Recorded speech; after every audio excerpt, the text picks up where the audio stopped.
Hi everybody, I'm back with another video, and this time I'm going to be showing you how I do what I call the fake turkey stitch. So the turkey stitch is really useful for doing long hair and fur and things like that, but I have sort of a modified way that I do it, which is a little simpler when you're going for a really short kind of fuzzy effect.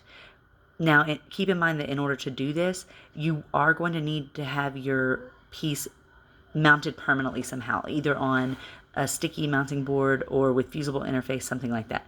So what I've done, I've made a little rectangle here to prepare this, and you basically stitch like normal, like say you stitch all the way this way, then come all the way back, but with each return stitch, you're going to do it twice. So to give you an idea of what I mean, I did these two forward stitches, and this works, you know, whatever your return direction is, whatever direction you stitch.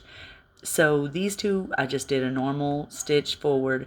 So I'm going to go back like normal, but then I'm going to come up in the same bottom stitch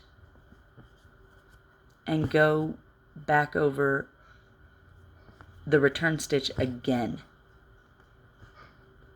So again with this one,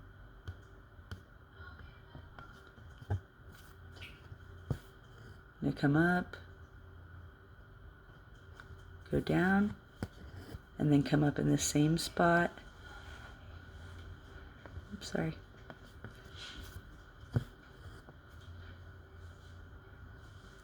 And go back down in the exact same spot. So now that you've done that, you would finish off on the back. I'm not going to finish off because I don't need to show you this.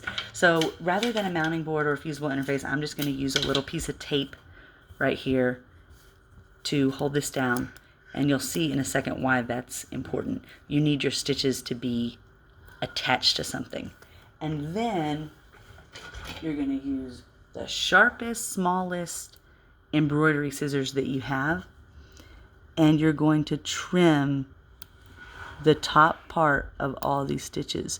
And I know this is terrifying, but if you trim carefully, you won't get the bottom stitches, you'll just get those top. That's why you made an extra on the return, so that it gives you a little bit to work with.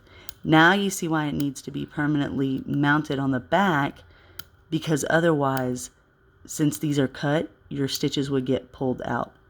So once I trim all these up, one more second here, see, just carefully, and you can see, like, I'm not being too careful.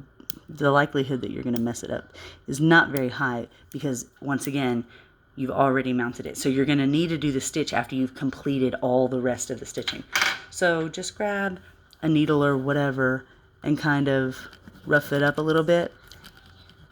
And I don't know how well you're going to be able to see on the video, but it has a very subtle texture.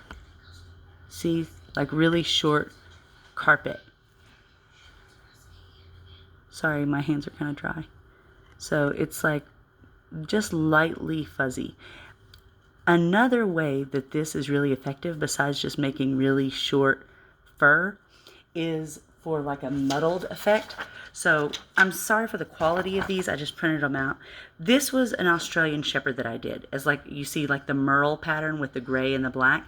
But you can notice here how the lines are very, you know, see that L shape, and all the lines, the black stripes are very obvious. So I used this little method that I just showed you, and see how it became. Like it's fuzzier, and the colors, look how well they're blended here. You don't have like the black stripes. So to like show you both of them, if I can get this. So see, you can see that it's a much better merle effect when it's all blended together. So hopefully that helps you, and if you have any questions, you know, just feel free to let me know. Thanks for watching.